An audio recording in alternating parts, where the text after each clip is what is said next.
Avant que les scientifiques de la FDA fassent part de leurs inquiétudes, l'agence avait reçu un signal d'alerte très clair. En effet, le premier additif alimentaire manipulé génétiquement et mis sur le marché américain avait provoqué une grave épidémie. Vous souvenez-vous de ce qui s'est passé avec le L-tryptophane en 1989? Oui. C'était un acide aminé génétiquement manipulé. A priori, nous connaissons très bien les acides aminés.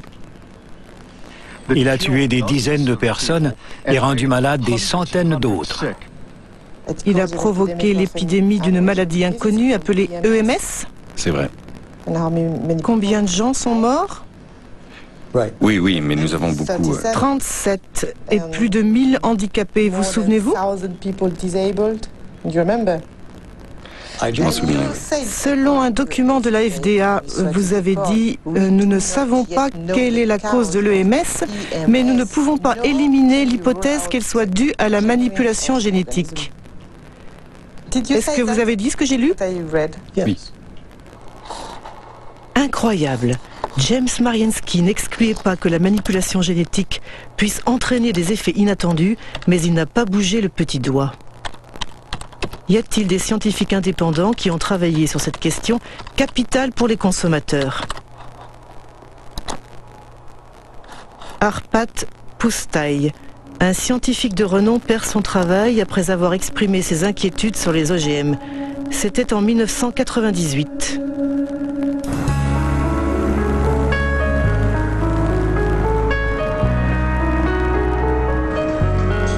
Arpat Pusztai travaillait pour l'Institut Rowlett en Écosse et il avait dirigé une étude sur des pommes de terre transgéniques à la demande du ministère de l'Agriculture.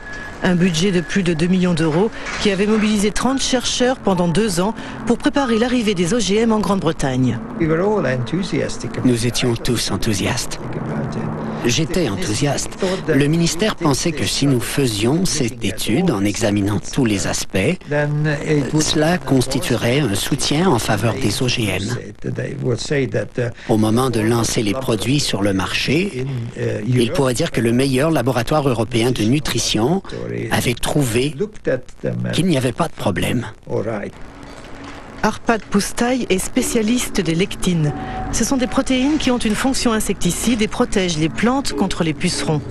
Les scientifiques du Rowlett Institute ont créé des pommes de terre résistantes aux pucerons dans lesquelles ils ont introduit un gène provenant d'un perce-neige qui fabrique la fameuse lectine. Auparavant, ils avaient vérifié qu'à l'état naturel, les lectines ne sont pas dangereuses pour la santé. Les pommes de terre transgéniques ont été testées sur des rats.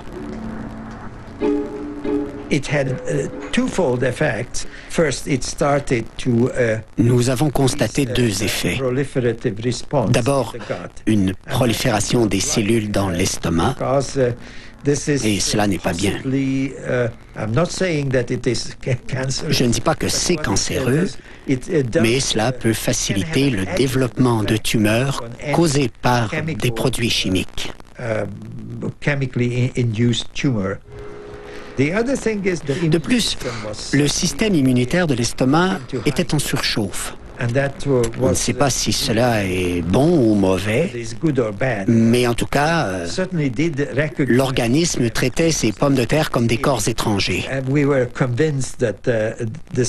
Nous étions convaincus que c'était la manipulation génétique qui était à l'origine du problème et pas le gène de la lectine, parce que nous l'avions testé tout seul à une concentration 800 fois plus élevée et il ne faisait pas de mal. C'était très important parce que la FDA parlait à l'époque d'une technologie neutre. Nous avons dit et publié que ce n'était pas le gène en soi qui était le problème, mais la technique d'insertion. Tandis que les premières cargaisons américaines de soja transgénique arrivent en Grande-Bretagne, Arpat Pusztai donne une interview à la BBC en accord avec sa direction. As a scientist actively working on the field, I find that it's very, very unfair to use our fellow citizens as guinea pigs. Je crois qu'ils ne me pardonneront jamais d'avoir dit cela. Monsanto a tout de suite compris l'importance de nos résultats.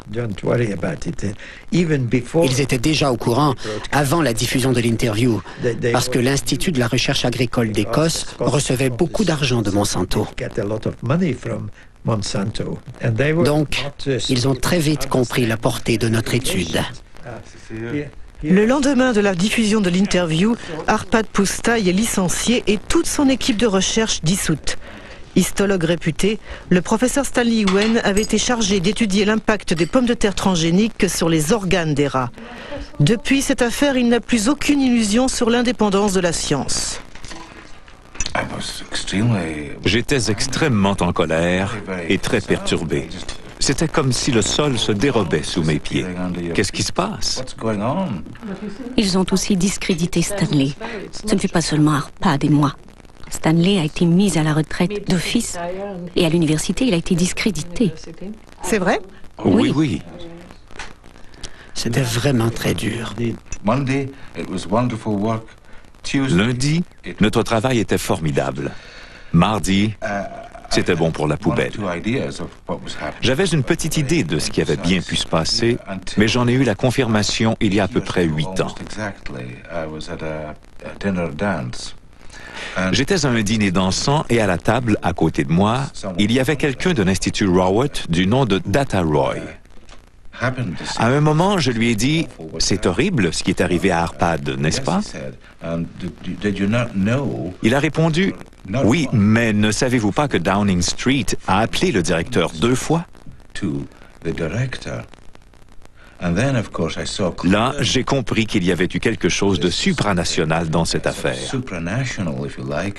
Le bureau de Tony Blair avait subi des pressions pour arrêter ce travail parce que les Américains trouvaient que ça portait préjudice à leur industrie de la biotechnologie.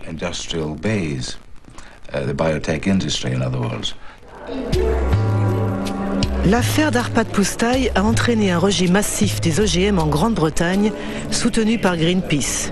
Au point qu'un an plus tard, Robert Shapiro, le PDG de Monsanto, a accepté de participer à une téléconférence organisée par l'association écologiste. C'est finalement la seule archive filmée qui existe de l'ancien PDG, qui avait fait basculer la compagnie dans l'ère de la biotechnologie en lançant un nouveau mot d'ordre, nourriture, santé et espoir. Monsanto made huge efforts to push its products in every direction with the full support of multinational food manufacturers, retailers, communications firms, regulators, even governments. You behave not as a company offering life and hope, but as bullies, trying to force your products on us. If I'm a bully, I don't feel that I'm a very successful bully. I want to start by emphasizing that biotechnology is a tool. Biotechnology in itself is neither good nor bad. It can be used well or it can be used badly. The products that are on the market have been reviewed through the regulatory processes that society has established in order to assure not only safety, but the environmental safety of the products themselves.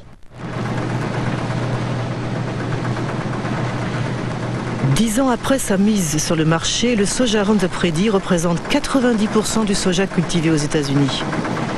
Et 70% des aliments vendus dans les commerces américains contiennent des produits transgéniques.